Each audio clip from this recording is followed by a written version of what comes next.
சூரியன் மறையாத சாம்ராஜ்யம்னு இங்கிலாந்துக்கு பேர் வர காரணமா இருந்த ஒரு முக்கியமான நிறுவனம் ஈஸ்ட் இந்தியா கம்பெனி. இந்த பேரை சொன்னாலே ஒவ்வொரு இந்தியரும் கண்டிப்பா மறக்கவே முடியாது. இந்தியான்ற நாடு இருக்க வரைக்கும் ஈஸ்ட் இந்தியா கம்பெனிங்கிற பேரையும் நம்மளால மறக்கவே முடியாது. ஏன்னா அந்த அளவுக்கு இங்க கொடுங்கோல் ஆட்சி செஞ்சு நம் முன்னோர்களை அடிச்சு துன்புறுத்தி இங்க இருக்க வளங்களை சுரண்டி எடுத்துட்டு போய் ஒரு கொடுமையான ஆட்சிக்கு வித்திட்ட ஒரு நிறுவனம் தான் இந்த ஈஸ்ட் இந்தியா கம்பெனி. பிரிட்டிஷ் அரசாங்கம் ஒன்றும் நேரடியா இந்தியா மீது போர் தொடுத்து இங்க இருக்க அரசர்களை ஜெயிச்சு அவங்க இந்தியாவை கைப்பற்றல. அவங்க இந்தியாவை கைப்பற்ற பயன்படுத்திய ஒரு ஆயுதம், ஒரு ஷார்ட்கட் தான் இந்த ஈஸ்ட் இந்தியா கம்பெனி. இப்போ இருக்க இங்கிலாந்து மாதிரி அப்ப கிடையாது. இங்கிலாந்து அப்போ உள்நாட்டு போர்களால பாதிக்கப்பட்டு பொருளாதாரத்துல பின்தங்கிய ஒரு நாடா இருந்துச்சு. அந்த மாதிரியான ஒரு சூழல்ல இங்கிலாந்தோட பொருளாதாரத்தை மீட்டெடுக்க வேண்டிய ஒரு கடமை அவங்களுக்கு ஏற்பட்டிருந்துச்சு. இந்த சூழல்ல இந்த பக்கம் இந்தியாவை பார்த்தோம்னா, இந்தியா அப்போ ஒரு நாடா இல்ல, பல நூறு சிற்றரசுகளா இருந்துச்சு, ஒரு சில பேரரசுகளும் இருந்துச்சு.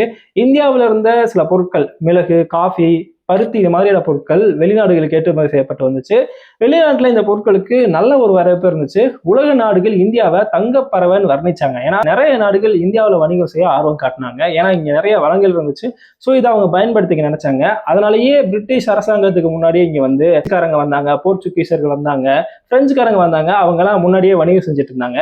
இதை தெரிஞ்சுக்கிட்ட பிரிட்டிஷ் தொழிலதிபர் ஜேம்ஸ் லாங்கஸ்டர் என்ன பண்றாருன்னா, பிரிட்டிஷ் மகாராணி விக்டோரியா அவங்களுடைய அனுமதியோட 1600 இந்தியாவில் வணிகம் செய்யறதுக்காக ஒரு நிறுவனத்தை தொடங்காரு.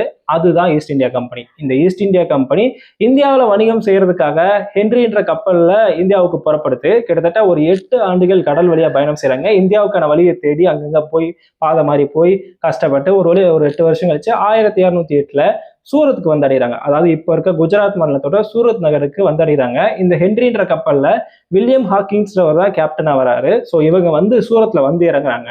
அந்த ஹென்ரி ஹாக்கின்ஸ் மற்றும் கிழக்கிந்திய கம்பெனியர் சூரத்ல இறங்கும் போது அவங்க கனவுல கூட நினைச்சு பார்த்திருக்க மாட்டாங்க, நம்ம தாய் நாடான இங்கிலாந்தை விட பல மடங்கு பெரிய செல்வ செழிப்பான ஒரு நாட்டை அடுத்த 2-3 நூற்றாண்டுகளுக்கு நம்ம கட்டி ஆள போறோம் அப்படிங்கிறத கனவுல கூட அவங்க நினைச்சு பார்த்துருப்பாங்களா இல்லையான்னு தெரியல. ஆனா உள்ளூர்ல வணிகம் செய்யறதுக்காக வந்துட்டாங்க. உள்ளூர்ல வணிகம் செய்யணும் என்ன பண்ணணும், உள்ளூர்ல பெரிய தலை கட்டுக்கிட்டு அனுமதி வாங்கணும். ஏற்கனவே பாத்தீங்கன்னா இந்தியாவில் அப்போ டச்சுக்காரங்க ஒரு பக்கம், பிரெஞ்சுக்காரங்க ஒரு பக்கம், போர்ச்சுகீசர்கள்லாம் ஒரு பக்கம் வணிகம் செஞ்சுட்டு இருந்தாங்க. ஸோ இவங்களும் வணிகம் செய்ய தொடங்கணும்னா உள்ளூர்ல பெரிய தலை கட்டுக்கிட்டு அவங்க அனுமதி வாங்கணும். அப்போ இந்தியாவில் டெல்லியில அக்பருடைய மகன் ஜஹாங்கீர் தான் அவருடைய கைதா ஓங்கி இருந்துச்சு. அவருடைய ஆட்சி அங்க நடந்துட்டு இருந்துச்சு. ஸோ ஜஹாங்கீரை சந்திச்சு அனுமதி கேட்கிறாங்க. முதல்ல ஜஹாங்கீர் இதுக்கு அனுமதி மறுக்கிறாரு. தொடர்ந்து வில்லியம் ஹாக்கின்ஸ் என்ன பண்றாருன்னா, இங்கிலாந்து நாடாளுமன்ற உறுப்பினர் சர் தாமஸ் என்பவரை கூட்டிட்டு அவர் மூலமா அனுமதி கேட்கிறாரு. அப்பவும் ஜஹாங்கீர் ஒத்துக்கல. தொடர்ந்து அவங்க ஒரு 3 வருஷம் முயற்சி பண்றாங்க. 3 வருஷம் தொடர்ந்து கேட்டதுக்கு அப்புறமா ஜஹாங்கீர் என்ன பண்றாரா, இவங்க என்னோட தொடர்ந்து கேட்டே இருக்காங்கன்ட்டு ஒரு கடத்துல ஒரு வழியா அனுமதியை கொடுத்துறாரு. அதுக்கப்புறம் கிழக்கிந்திய கம்பெனி கொல்கத்தால இருந்து இந்தியாவில் வணிகம் செய்ய தொடங்குறாங்க. இந்தியாவில இருந்து காஃபி, தேயிலை மற்றும் சில பருத்தி மாதிரியான பொருட்கள்லாம் எடுத்துட்டு போய் வணிகம் செஞ்சு லாபம் ஈட்ட தொடங்குறாங்க. இப்போ ஒரு பிசினஸ் இருந்தா கண்டிப்பா அங்க காம்படிட்டர் இருப்பான். அது மாதிரி இங்க காம்படிட்டரா பிரெஞ்சுக்காரங்க, டச்சுக்காரங்க, போர்ச்சுகீசியர்களா இருந்தாங்க. இன்னும் சொல்ல போனா அவங்க ஈஸ்ட் இந்தியா கம்பெனியை விட ஒரு படி மேலேயே இருந்தாங்க. ஏன்னா ஈஸ்ட் இந்தியா கம்பெனிக்கு முன்னாடி வணிகம் செஞ்சுட்டு இருந்தாங்க.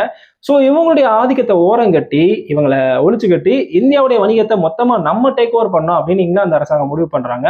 ஸோ அதுக்காக 1860 வாக்குல இங்கிலாந்து அரசர் 2ஆம் சார்லஸ் என்ன பண்றாருன்னா, ஈஸ்ட் இந்தியா கம்பெனிக்கு ஒரு சிறப்பு அனுமதியை கொடுக்குறாரு. அதாவது ஈஸ்ட் இந்தியா கம்பெனிக்கு ராணுவம் வச்சுக்கிற ஒரு அனுமதியை கொடுக்குறாரு. அதாவது ஒரு தனியார் கம்பெனி, அவங்க ராணுவம் வச்சுக்கலாம். அதன்படி என்ன பண்றாங்க, ஈஸ்ட் இந்தியா கம்பெனி தனக்கு கீழே ஒரு 2 லட்சம் ராணுவ வீரர்களை சேர்த்து அவங்களுக்குன்னு ஒரு ராணுவ படையை சேர்த்துக்கிறாங்க. ஸோ இந்த ராணுவத்தை பயன்படுத்தி பிரெஞ்சுக்காரங்களோடையும், டச்சுக்காரங்களோடையும், போர்ச்சுகீசியர்களையும் தொடர்ந்து போரிட்டு சில போர்களை இவங்க ஜெயிக்கிறாங்க, சில போர்கள் அவங்க ஜெயிக்கிறாங்க. தொடர்ச்சியா போரிட்டு அவங்கள ஒழிச்சு கட்டி ஓரம் கட்டி மொத்தமா இந்திய வணிகத்தை அவங்க தன்வயப்படுத்துறாங்க.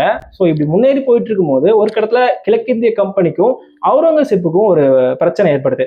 இந்த பிரச்சனையில இவங்களுக்குள்ள நடந்த சண்டையில அவுரங்கசீப் கிழக்கிந்திய கம்பெனியை ஜெயிச்சிடறாரு. கிழக்கிந்திய கம்பெனி ஆட்களை கைது செஞ்சு வீதிகளை தரத்தரன்னு எடுத்துட்டு போய் அவமானமும் படுத்துறாரு. தொடர்ந்து அவரு கிழக்கிந்திய கம்பெனிகளுடைய தொழிற்சாலைகளை மூடி அவங்களுடைய வணிகத்துக்கு ஒரு முற்றுப்புள்ளியும் வைக்கிறாரு. வழி இல்லாம இங்கிலாந்து அரசாங்கமே இறங்கி அவுரங்கசீப் கிட்ட சரணடைச்சு மன்னிப்பு கேட்கிறாங்க. அதுக்கப்புறம் அவரும் அனுமதி கொடுக்குறாரு. அதுக்கப்புறம் கிழக்கிந்திய கம்பெனி வியாபாரம் செஞ்சுட்டு இருக்காங்க. அவுரங்கசீப் உயிரோடு இருந்த காலகட்டம் வரைக்கும் கிழக்கிந்திய கம்பெனியால இந்தியாவில் எதுவுமே செய்ய முடியல. அவங்க தன்னோட வாழை சுட்டி வச்சுட்டு இருந்தாங்க.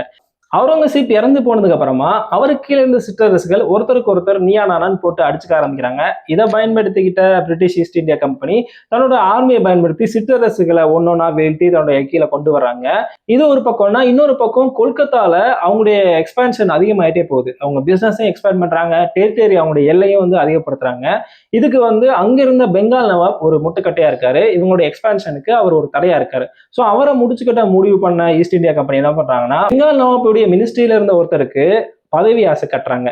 நாங்க அவரை தோக்கடிக்க நீ ஹெல்ப் பண்ணனா உன்னை நாங்க பெங்காலுடைய அரசரா நியமிக்கிறோம் அப்படின்னு ஒரு ஆசை கட்டுறாங்க. ஸோ பதவி ஆசையால அந்த அமைச்சரும் பெங்கால் நவாப்புக்கு எதிராக துரோகம் செய்யறாரு. பிளாசி போர், அதாவது பெங்கால் நவாப்புக்கும் ஈஸ்ட் இந்தியா கம்பெனிக்கும் மிகப்பெரிய ஒரு போர் ஏற்படுது. இந்த துரோகத்தால பெங்கால் நவாப் வீழ்த்தப்படுறாரு.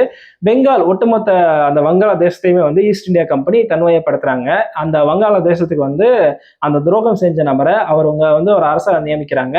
அரசரா நியமிச்சு அவர்கிட்ட இருந்து இவங்க வரி வாங்க தொடங்குறாங்க. அதாவது அரசர் அவர் தான், மக்கள் கிட்ட இருந்து அவர் வரி வாங்கி இந்த வரியை தான் கொஞ்சம் எடுத்துட்டு அவர் ஈஸ்ட் இந்தியா கம்பெனிக்கு செலுத்துவார். இங்க இருந்து தொடங்குது ஈஸ்ட் இந்தியா கம்பெனியோட வரி வாங்குற இந்த நடைமுறை. தொடர்ச்சியா அவங்க இந்தியாவில் இருக்க நிறைய சிற்றரசுகளை அடிச்சு தூக்கி தன்னோட கீழே கொண்டு அவங்க கிட்ட வரி வாங்க தொடங்க ஆரம்பிக்கிறாங்க. இந்த சமயத்துல எஞ்சி இருக்க இந்தியாவை கைப்பற்ற விடாம அவங்களுக்கு ஒரு சவாலா இருந்தது யாருன்னா, அவர் தான் மைசூர் மன்னர் திப்பு சுல்தான். பிரெஞ்சு டெக்னிக்கெல்லாம் பயன்படுத்தி அவர் கடுமையா சண்டை போறாரு. ஒரு கட்டத்துல அவரையும் தோக்கடிக்கணுன்றதுக்காக சுத்தி இருக்க சிற்றரசுகள்லாம் பயன்படுத்தி அவரையும் முடிச்சு கட்டுறாங்க. அதுக்கப்புறம் முழுவதுமாவே இந்தியாவை கைப்பற்றிடுறாங்க. அதாவது இந்திய மக்கள் மனசுல இந்த உலகம் கடவுளுடையது, இந்த நாடு அரசனுடையது, ஆனா ஆட்சியும் அதிகாரமும் கம்பெனியுடையதுன்ற அளவுக்கு சிற்றரசுகள் ஆட்சி செஞ்சாலுமே அதிகாரமும் ஆட்சியும் கம்பெனிக்காரங்களோடதுன்ற எண்ணத்தை விதைக்கிற அளவுக்கு ஈஸ்ட் இந்தியா கம்பெனி இந்தியாவில் ஆதிக்கம் செலுத்த தொடங்குறாங்க. அதாவது ஈஸ்ட் இந்தியா கம்பெனியோட நோக்கம் என்ன? இங்க இருக்க பொருட்கள்லாம் எடுத்துட்டு போய் இங்கிலாந்துக்கு சேர்க்கணும். இதான் அவங்களுடைய நோக்கம், இதான் அவங்களுடைய வேலையை. கம்பெனி இங்க இருக்க பொருட்களை சுரண்டுனது மட்டும் இல்லாம மக்கள் மீது கடுமையான வரி விதிச்சாங்க. உணவுப் பொருட்கள் மீது வரி, உப்பின் மீது வரின்னு சொல்ல முடியாத அளவுக்கு இந்த மக்களின் மீது வரியை விதிச்சாங்க. ஒரு கட்டத்துல இந்தியாவில் கடுமையான பஞ்சம் ஏற்படுது. பஞ்சத்தினால மக்கள் வாழவே வழி இல்லாம, சாப்பாட்டுக்கே வழி இல்லாம கஷ்டப்படுறாங்க. அப்படியான ஒரு சூழ்நிலையும் இறக்கமே இல்லாம ஈஸ்ட் இந்தியா கம்பெனி வரியை குறைக்கவே இல்லை. தொடர்ச்சியா வரி வசூல் செஞ்சுட்டே இருந்தாங்க. இந்த கடுமையான வரியால மக்கள் சாப்பாடு கிடைக்காம எலும்பும் தோலுமா நிறைய பேர் பட்னியால இறந்து போகவும் செஞ்சாங்க. இந்த ஒரு சூழல் தான் ஒரு கொடுமையான காலகட்டம்னு சொல்லலாம் இந்த இந்தியாவில. அதுக்கப்புறமா இந்த ஈஸ்ட் இந்தியா கம்பெனியோட ஆட்சிக்கு எதிராக மக்கள் கிளர்ச்சியில ஈடுபடுறாங்க. 1857 இந்த கிளர்ச்சியில ஈடுபட்ட மக்களை ஈஸ்ட் இந்தியா கம்பெனி இறக்கமே இல்லாம நடு வீதியில நிற்க வச்சு சுட்டுக் கொள்றாங்க. அதுக்கப்புறம் இந்த கிளர்ச்சிக்கு அப்புறமா 1858 வாக்குல பிரிட்டிஷ் மகாராணி விக்டோரியா என்ன பண்றாங்கன்னா, ஈஸ்ட் இந்தியா கம்பெனி கிட்ட நீங்க இந்தியாவை ஆட்சி செஞ்சது போதும், இனிமே நீங்க வணிகத்தை மட்டும் பார்த்துக்கோங்க, ஆட்சியும் அதிகாரத்தையும் நாங்க பாத்துக்கிறோம்னு இந்தியாவை அவங்க டேக் ஓவர் பண்ணிக்கிறாங்க. அதுக்கப்புறமா இந்தியா இங்கிலாந்து அரசாங்கத்துடைய நேரடி ஆட்சி கீழே வருது. ஈஸ்ட் இந்தியா கம்பெனி வணிகத்தை மட்டும் செய்ய ஆரம்பிக்கிறாங்க. தொடர்ச்சியா அதிகாரம் இழக்க செஞ்சு ஒரு கடத்துல 1874 வாக்குல ஈஸ்ட் இந்தியா கம்பெனி அபிஷியலாவே இந்தியா விட்டு போயிடுறாங்க. அதுக்கப்புறம் பிரிட்டிஷ் அரசாங்கம் ஒரு நூற்றாண்டுக்கு அவங்களும் ஆட்சி செய்யறாங்க. இந்தியா அதுக்கப்புறம் சுதந்திர போராட்டத்தில் ஈடுபட்டு சுதந்திரம் அடையுது. இன்னைக்கு ஈஸ்ட் இந்தியா கம்பெனி என்ன பண்ணிட்டு இருக்காங்கன்னா, இந்தியா விட்டு போனதுக்கு அப்புறம் ஈஸ்ட் இந்தியா கம்பெனி க்ளோஸ் பண்ணிட்டாங்க அபிஷியலாவே. அதுக்கப்புறம் ஒரு 131 வருஷம் கழிச்சு அந்த ஈஸ்ட் இந்தியா கம்பெனியோட வாரிசுக்காரங்களாம் நாங்க இந்த கம்பெனியை மறுபடியும் தொடங்க போறோம் அப்படிங்கிறத அறிவிக்கிறாங்க. இதை கேள்விப்பட்ட மும்பையை சேர்ந்த தொழிலதிபரான சஞ்சீவ் மேத்தா என்பவர் அந்த கம்பெனியை வாங்கி அவர் நடத்த தொடங்காரு. அவர் அந்த ஈஸ்ட் இந்தியா கம்பெனியில டீ, காஃபி, பிஸ்கட் இந்த மாதிரியான பொருட்கள் தயாரிக்கிற ஒரு கம்பெனி நடத்திட்டு இருக்காரு இன்னைக்குமே. யோசிச்சு பாருங்க, ஒரு காலத்துல இந்தியா மாதிரியான மிகப்பெரிய ஒரு நாட்டை கட்டி ஆண்ட ஒரு கம்பெனி, இன்னைக்கு அந்த கம்பெனியோட ஓனர் ஒரு இந்தியர். காலம் எப்படி சுத்துது பாத்தீங்களா? ஒரு காலத்துல இந்த கம்பெனி தான் இந்தியாவையே ஆட்சி செஞ்சுட்டு இருந்தாங்க. இன்னைக்கு அந்த கம்பெனியோட ஓனரா ஒரு இந்தியர் இருக்காரு. இந்தியா மாதிரியான காலனி நாடுகள்ல இந்த பிரிட்டிஷ் ஈஸ்ட் இந்தியா கம்பெனியும் பிரிட்டிஷ் அரசாங்கமும் செஞ்ச கொடுமைகளோட கர்மாவோ என்னவோ தெரியல, இந்த பிரிட்டிஷ் ஈஸ்ட் இந்தியா கம்பெனி 131 வருஷம் கழிச்சு எழுந்திருக்கவே முடியல. அதாவது இன்னைக்கு இந்த பிரிட்டிஷ் ஈஸ்ட் இந்தியா கம்பெனியோட கடன் எவ்வளவு தெரியுமா? கிட்டத்தட்ட 10 கோடி ரூபாய் இந்திய மதிப்புல. அந்த கடனை கட்ட முடியாம அந்த ஈஸ்ட் இந்தியா கம்பெனி திவாலான தான் இன்னைக்கு அறிவிக்கப்பட்டிருக்கு. ஈஸ்ட் இந்தியா கம்பெனி இந்தியாவை அடிச்சு கொள்ளையடிச்ச ஒரு கம்பெனி திவால் ஆயிடுச்சுன்னு சந்தோஷப்படுறதா, இல்ல அதை டேக் ஓவர் பண்ணி நடத்திட்டு இருந்த இந்தியர் நஷ்டப்பட்டிருக்காரு அப்படின்னு வருத்தப்படுறதான்னு தெரியல. இதை பத்தி நீங்க என்ன நினைக்கிறீங்கன்னு மறக்காம கமெண்ட்ல சொல்லுங்க. தொடர்ச்சியா இதே மாதிரியான தகவல்களுக்கு நம்முடைய ஜென்சி ஜேர்னலிஸ்ட் சேனலை சப்ஸ்கிரைப் பண்ணுங்க. நன்றி.